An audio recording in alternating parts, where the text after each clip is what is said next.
Welcome to Mindrolling, another podcast from Raghu Marcus. I'm David Silver. Hello. Hi. Hi, Dave. Hi.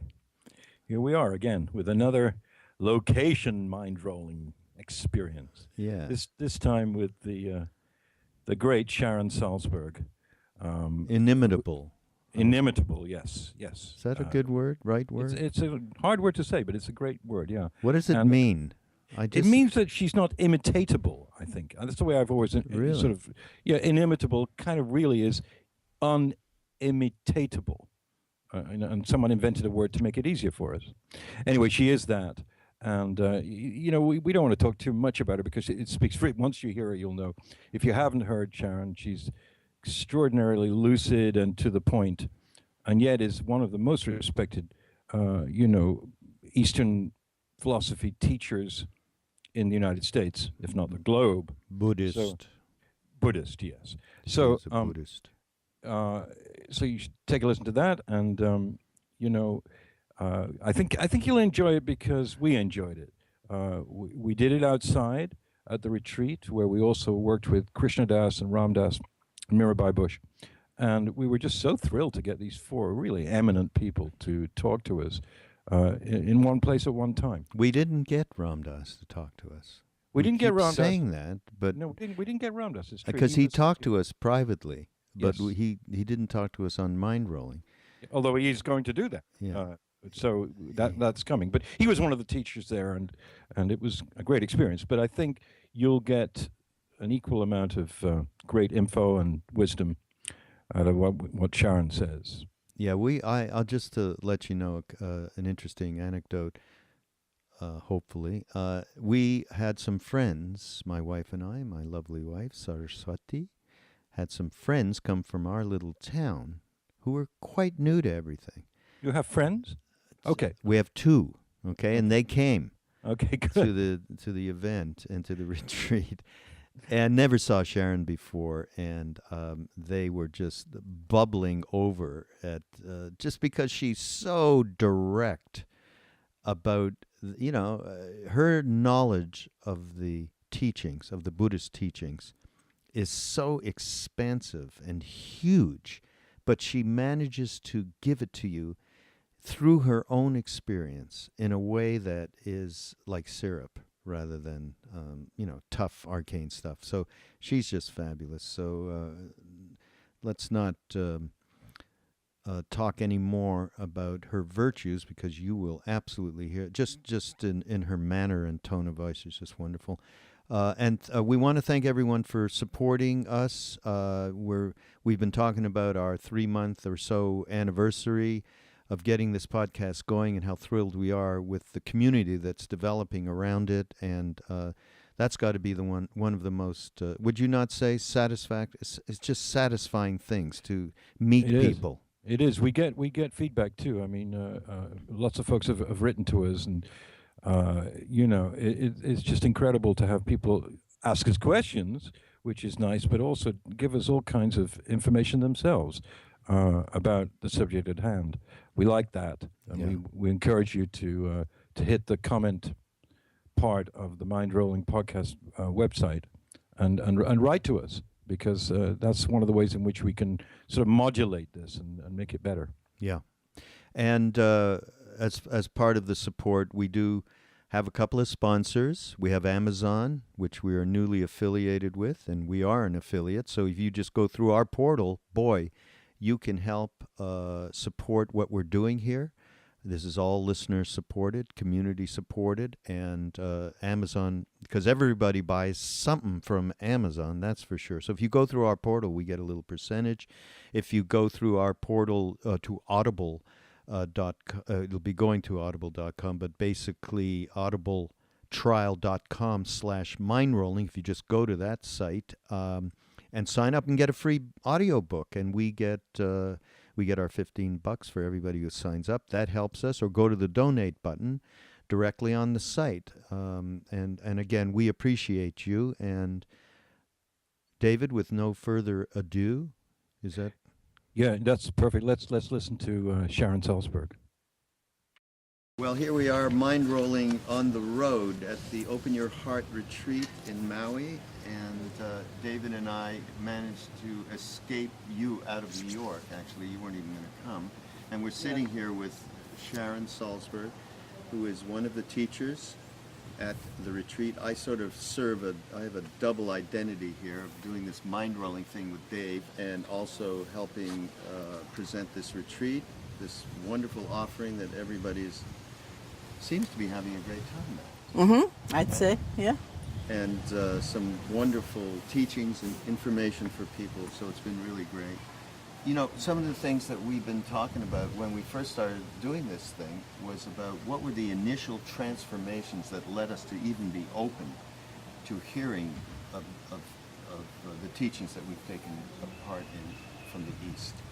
And, you know, we have similar paths because of music. You know, we've been involved in music together for a long time and partners doing all sorts of things. And we both had real strong music. Mine was John Coltrane. When I was 15 years old, played my favorite things in a club in New York.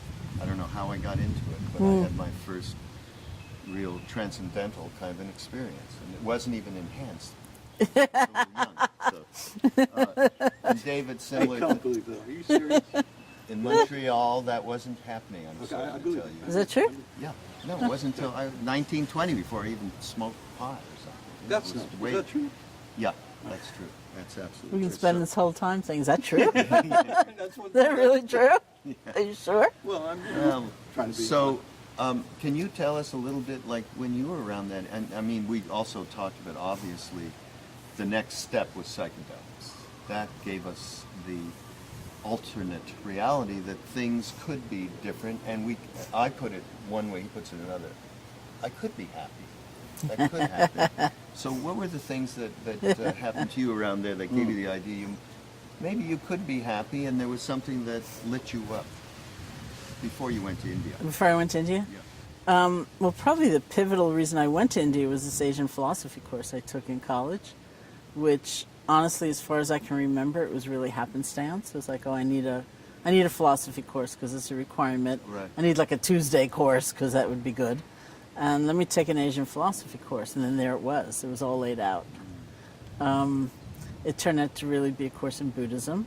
And for all the, casual manner in which I chose it, it totally changed my life. So it was just like, I could be happier, perhaps. And there's actually a way, there's a path. It's not maybe so much that some people are, it's not so much that happiness is given unto some people, and the rest of us are out of luck. Yeah. It's like, oh, there's a path. Let me see if I can find it. How long was it? It's still kind of a struggle between your past life and that sort of series of revelations. Was there another period after that when you were not quite in that place, but still not in that place? No, not really, because the university I was going to, the State University of New York at Buffalo, had this independent study program. So I did the Asian philosophy course when I was a sophomore, and I applied right away to the independent study program to, in effect, spend my junior year abroad. That's what it was. And if you created a project that they liked, you could go anywhere in the world, theoretically just for a year. So I said, I want to go to India and study meditation. And they said, okay. So off I went. So it was pretty quick. That's Right. kind of remarkable, really, that it came from a university. Because most people actually don't seem to answer that way. I'm let's sure say not. took Well. acid or, but it was much more study. And then, Well, it was like a hearing transmission. It was almost like I've been waiting. I just was waiting to hear the words that this is possible. Yeah. So. yeah. Was psychedelics ever involved, though, around Yeah, there? I went to school in '68. I went to college in '68, sure. So that was a part. But I wouldn't say that was really like what made me feel happiness was possible. I mean, it was But not did that. it opened that world up, the world of connectivity, that we are way more connected than in that kind of thing that acid does? Yeah, to some extent. Yeah, that's true. I mean, this was a long time ago. It's hard to remember even. But I mean, it was all there was so much happening right then. There was everything, you know. It was like going to college, the psychedelics, the friendships, the I was in Woodstock, let me say. You were. I was at Woodstock, Oh, yes. really? I'm an original. You know, so it's like, yes, my big claim to fame in some circles. You know, so it was like everything. And like, you know, it was just when Ramdas hadn't come out with Be Here Now yet, but there were, you know, the early psychedelic books and then, you know, the East and, Right. you know, all of that. And so it was just like, whoa. Right. So when you went to India that first time, just talk a little bit about the initial impressions and feelings and changes. When you went to Bodh Gaya, you went where the Buddha was. Eventually, yeah. Fairly quickly. 3 months or so. 3 months. Yeah. Tell us about What was it like? Well, it was overwhelming. It was intense. It was fantastic. I loved it, you know, from the first moment I arrived. Before I had left, when I was still in Buffalo, Chogyam Trungpa Rinpoche came through. It was his first time to the United States. I don't know who did his tour, so he ended up in Buffalo, but he spoke at this other university, and so that was like my first real life Buddhist as far as I knew. Mine too. And Very much so.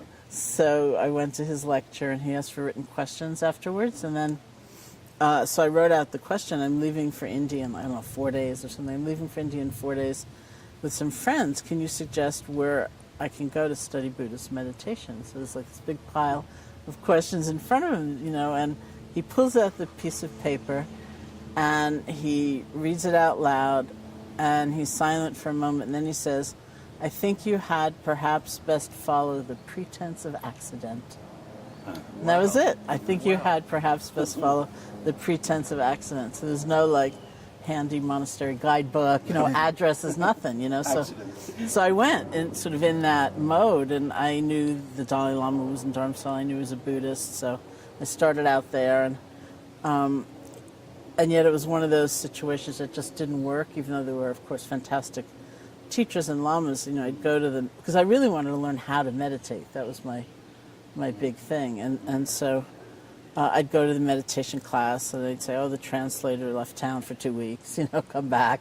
And so I'd come back, and or you know, Lama had to go to the dentist, who's at the other end of India. We don't know when he's coming back, and you know, so it just went on and on and on and on. And then I was in a Tibetan restaurant there, and I overheard this conversation where these women were talking about an international yoga conference that was about to happen in New Delhi.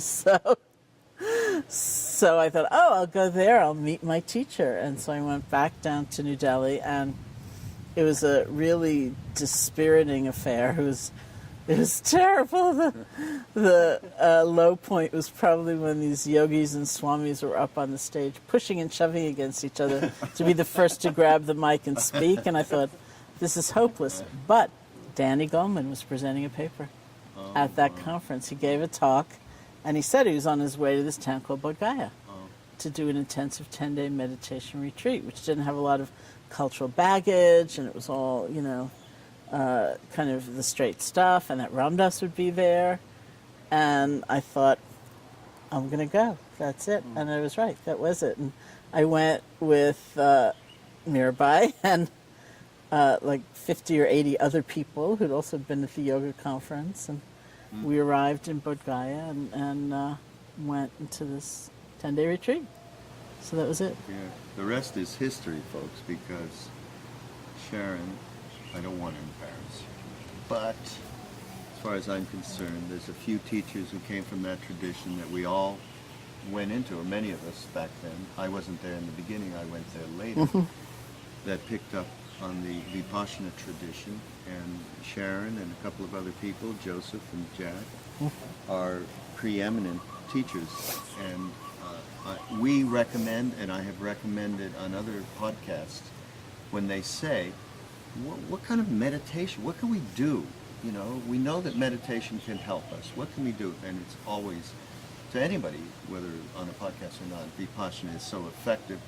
And so for anybody who's listening or watching out there, please, tell us the name of the center and where they can go.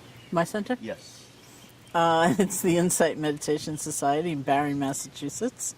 And I and many of the teachers who teach there teach everywhere. So my website is probably the best way to find me, which is just SharonSalzberg.com. There you go. So take advantage.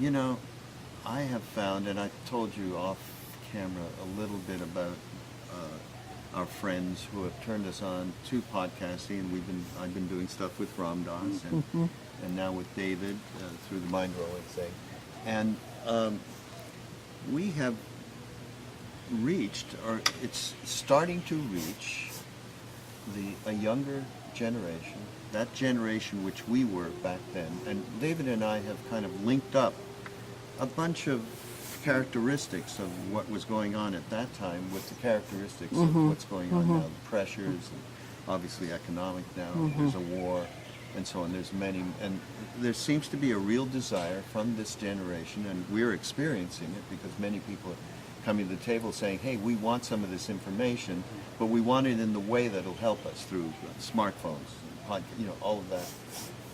And a lot of it is really, they want down-to-earth information. They don't want complicated, arcane language from either Tibetan or Hindu or Buddhist sources. And so we've been talking about it in those ways that really have helped us. So can you just talk a little bit about how, when you started then to get into a meditative practice, what are some of the practical ways that you were helped with mind stuff, emotion stuff, and negative stuff in particular? Well, the first thing probably was actually just being able to concentrate a little bit, which is often the foundational exercise, and just being with your breath or some object of meditation. Because the thing I saw right away was that my attention was scattered to the four winds. I was like everywhere, and like so distracted and so uncentered and so fragmented, really. And just that process. First of all, that's shocking, of course. Like, whoa, I thought it was calm enough, but no. But that's a good realization, of course, to have, even though it's a little shocking. And over time, just sort of seeing kind of that weaving together of my being that happened much more just from being able to stabilize my attention a little bit and having more centeredness was probably the first really remarkable thing. And then, of course, there's the whole process of realizing as we do that we are not our thoughts, that the thoughts come and go, that we don't have to be so identified and lost, and that also nothing lasts forever. And the things that we tend to grab onto and reify, make a whole self-image out of, they pass. And so it's really a revolutionary process. It's funny to me because sometimes meditation seems, or its reputation is so much about being quiet, and kind of quietistic almost, but it's really very radical in that transformative ability. It does stir things up as well. Oh, yeah. These courses that we went to, there was a lot of odd things that happened with people. Indeed. Expressive emotion things that happened that really scared other people that were in the course. One of the things I wanted to talk about is that many people, and young people, who are starting to meditate will say that they have great difficulty. Yeah.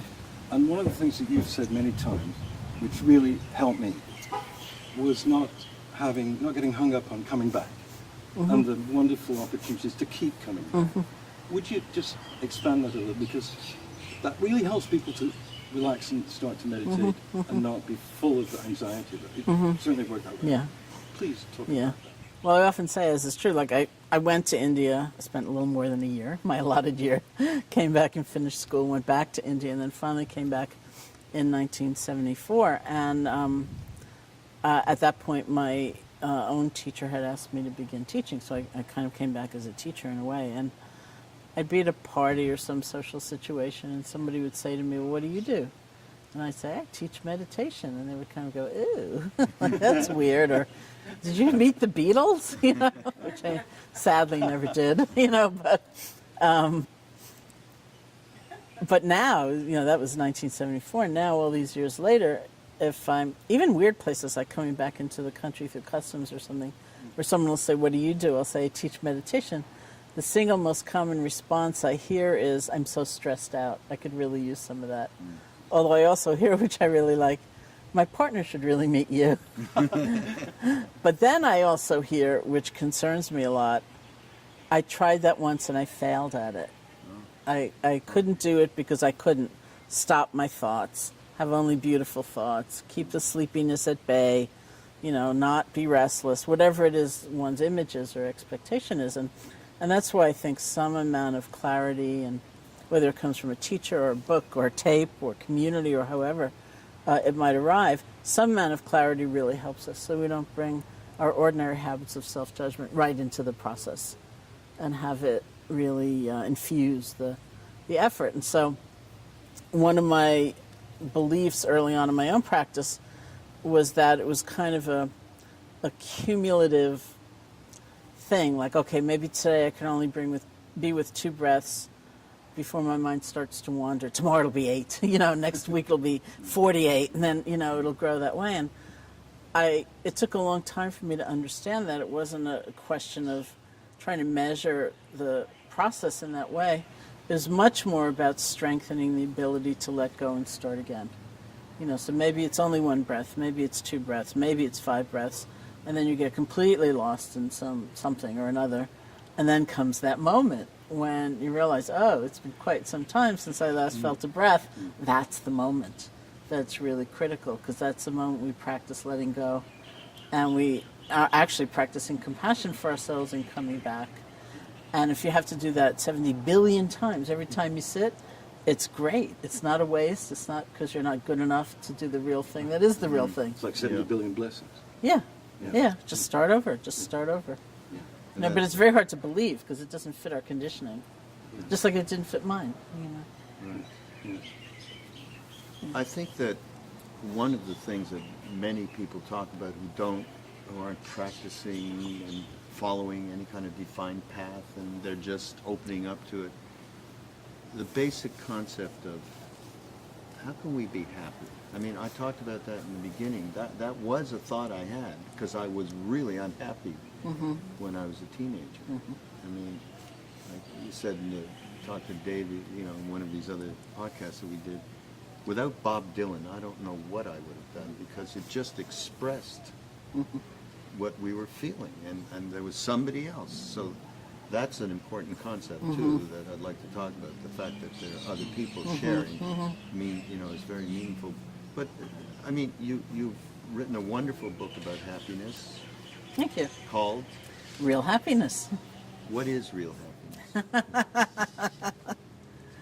Well, I find it interesting, and you can tell me about the younger people you're encountering, because if we were yearning for happiness and that was an okay thing to want, and we were willing to journey very far in order to try to find it, I think often these days there's much more cynicism. And I don't know, again, about younger people, but there is a lot of cynicism about happiness, and is it just selfish and being self-absorbed. And I mean, I saw that the title of the book is Real Happiness, and I saw that when I went on the book tour, town after town, people would come see me and they'd say, well, haven't you ever seen that bumper sticker that says, if you're not depressed, you're not paying attention? And I'd say, well, yeah, I have, actually. Not only that, they talked about it in the last town, but, besides that, I think, and I know what it means, and I agree to some extent, but, being happy isn't really the same as being conflict avoidant and living on the surface of things and forgetting everyone else and forgetting the pain people are in. It's something much finer, and so I considered happiness a sense of inner abundance and a sense of inner resourcefulness, so that even in a difficult or damaging situation, we can touch something that's intact. And in a great situation, a wonderful, delightful, here we are in Hawaii, we don't have to be that distracted or feel undeserving. something like that.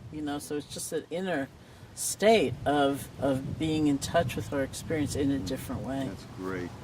Absolutely wonderful. And a great message, because it is completely misconstrued what happiness Yeah, is. yeah. It is. But yes, we are encountering people in their 20s and 30s, and the level of, there seems to be an edge taken off that level of cynicism. Mm-hmm.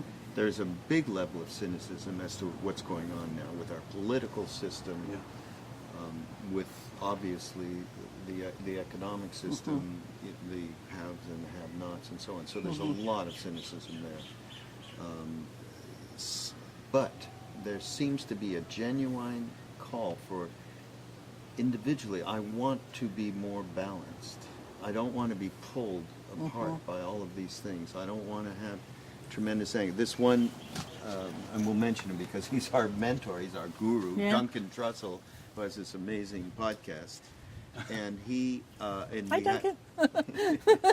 we had one podcast with him where he started talking about really... He's about 30, isn't he? 30, He's 35. Yeah, he's young Ish. to me. Anyway. Yeah, fairly. Yeah. Yes. Yes. We don't want to get into that. No, again. no, We but keep he's coming up with this reference to ourselves as being ultra-cuckers, alter-cuckers, yes, so which it's not. we aren't. Thank you. So No. Duncan started railing out about the government and what they... I think we started talking about...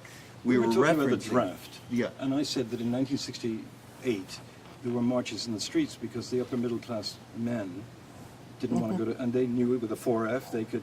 But they still protested because they were scared stiff of being sent to Vietnam. There's no draft now. There's no marching in the streets to speak of. So there isn't that kind of catalyst. But what happened with Raghu, which is really interesting, was that Duncan suddenly started ranting about the present state of affairs, saying Well, that they it were was getting all these- awful and the CIA were everywhere and Well, they Big were Brother and getting so the on. soldiers out of the ghettos. There isn't a draft, but the Yes, people that's what that he are said. supplying, that are dying in Iraq and Afghanistan, they're because there's no work. So Napoleonic they're cannon pulling fodder from the is ghetto, what- and what it's he that was saying, kind of... you know, that these people have no choice in many cases.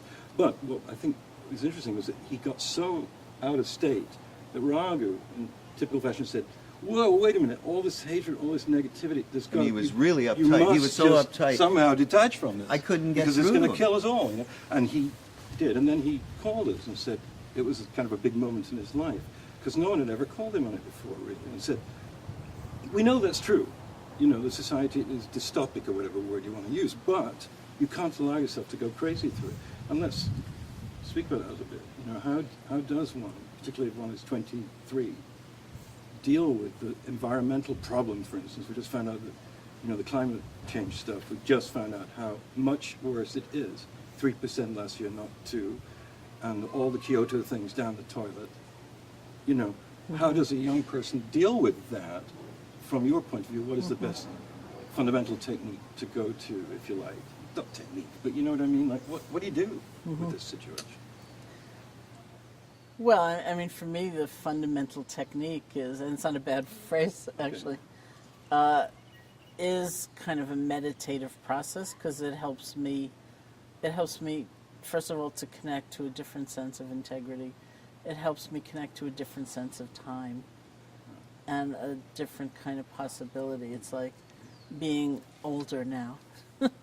I have the wisdom, as we do, you know, of looking back, and I can see how many times I thought I was doing something to try to make a difference or be of service, and didn't seem to be going anywhere. And over the years, sometimes when I'm very lucky, it's pointed out to me like, oh, you know, when you gave me that book, or you gave that talk, or you showed up here, or whatever it was, it was like planting a seed. You know, it did something, and you know, the things that I've done that I didn't have a clue if they were having, you know, any Getting out kind of there. effect, you know, and occasionally it does happen that I get that direct kind of feedback, you know, hey, this really made a difference, and you know, and I think that, and kind of going back to meditation, for me, obviously I don't know what difference it's going to make, but I'm reminded of how little I know in the moment and how I have to do the best I can with just what's right in front of me. Because I do believe in the power of so-called small deeds.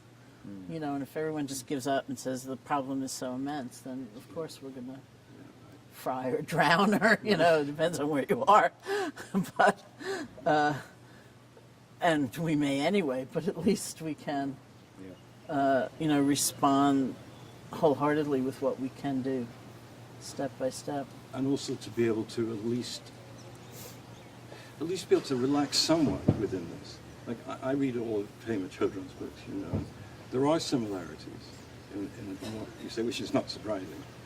One of them is releasing people from all kinds of anxiety and stress about not being able to do anything, and also not to be able to continue something that's been working but stops working.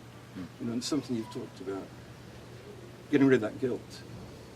And that really does help people, help me a lot when we were editing the movie that you're in a lot, and sometimes I'd see something you said 40 times because we're editing it. And instead of screaming or something, I suddenly realized, we suddenly realized that I needed to hear that at least 40 times, to de-stress.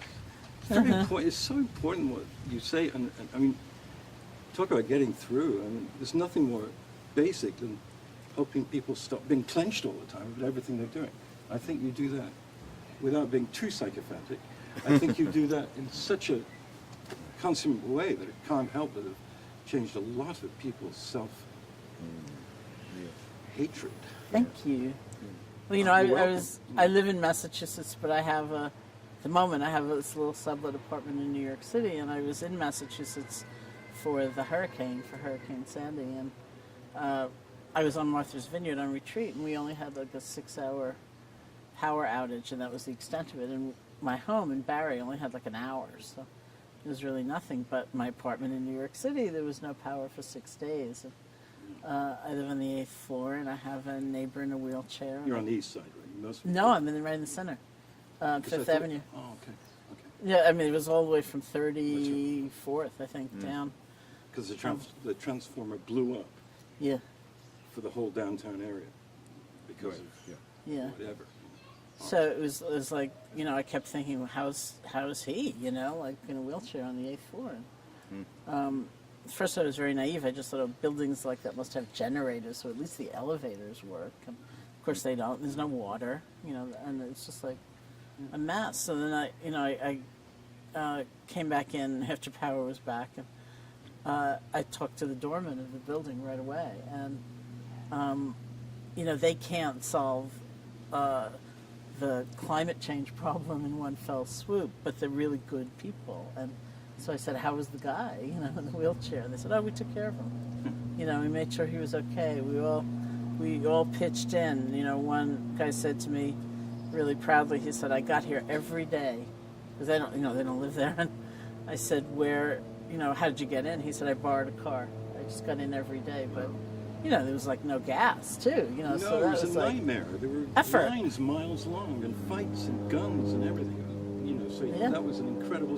He said I got in every day, and then this other doorman said to me, he said I didn't leave. He said there was power where I live. I only left once to change clothes in 6 days. He said I just stayed here because we all had to do it. We had to just like help one another, you know. And it was like so beautiful to see that. So even though the problem is so immense and pretty frightening at the same time, you just see that, you know, look at that. Look at that good-heartedness.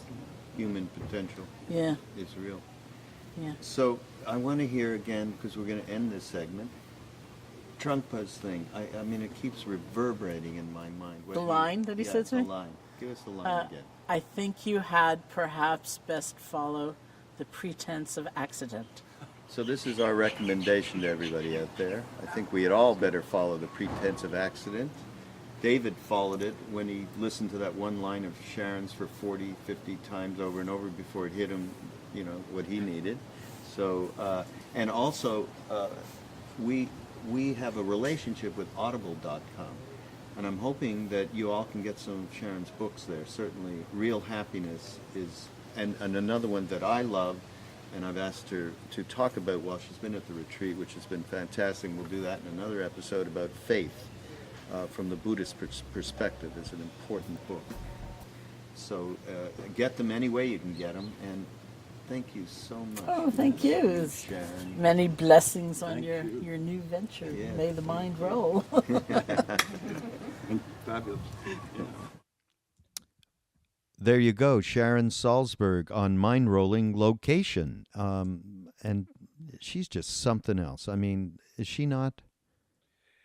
Yeah, she's so clear and down to earth, despite the depth of what she's getting into. You don't even notice that because you're so, I find it so recognizable. Everything she says, we've all had some variant of these experiences, and she lets us know how to, how to get out of certain jams that are usually mental, right? Yeah.